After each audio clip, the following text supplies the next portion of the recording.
Hey, I'm John from Trifecta. Today we're talking about our crop control product and the use of crop control for fighting a russet mite infestation. I'm sitting down because this is not to be taken lightly. In the last 5 years, the russet mite problem has increased across the entire nation. These little mites have been around for a long time, though. We first saw them out in the potato and tomato industry, and now we're seeing them through the cannabis industry as well. Anybody that tells you that they have a kill on contact that is more safe like ours, a FIFRA-exempt product that can kill those russet mites on contact, be wary. It's probably not exactly true. What I have been able to do with these russet mites is a couple things. So, number one, I've taken 2 different plants, I've treated one, left one untreated, put it into a greenhouse inundated with russet mites, and within 48 hours, that untreated plant is completely covered in russet mites. Our product that was used on the plant kept all the russet mites off. So I can keep them off plants, which is the first thing that you have to realize. Preventative maintenance is key. You want to make sure that you're spraying that plant and hitting the soil really good. Now, should you have an outbreak of russet mites, you're going to start seeing it coming up from the bottom. Talk to a couple of your local growers if you haven't dealt with this yet. But you'll see that you're just not getting the bud structure that you want. The flower isn't growing the way that it should. That's the first signs of it. And once again, they start from the bottom and go up.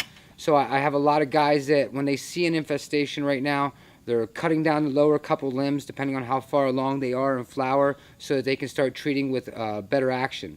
Now, we can clean those plants. It takes about 2.5 weeks. So whatever is currently colonized on your plant, we need to work through the entire life cycle of that colony. So we're not killing these through suffocation in a kill-on-contact manner.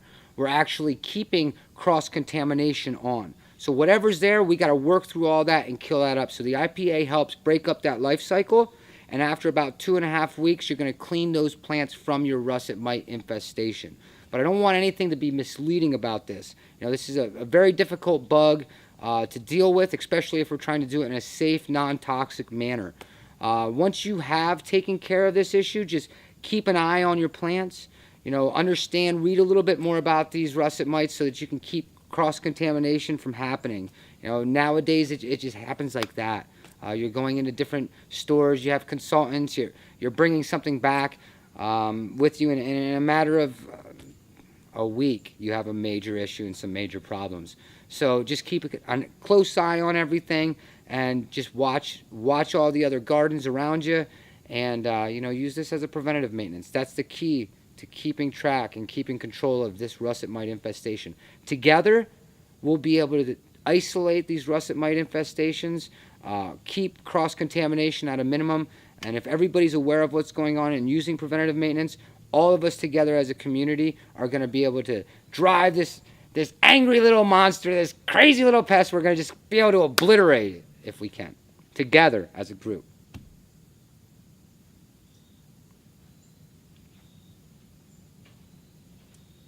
I want to watch that.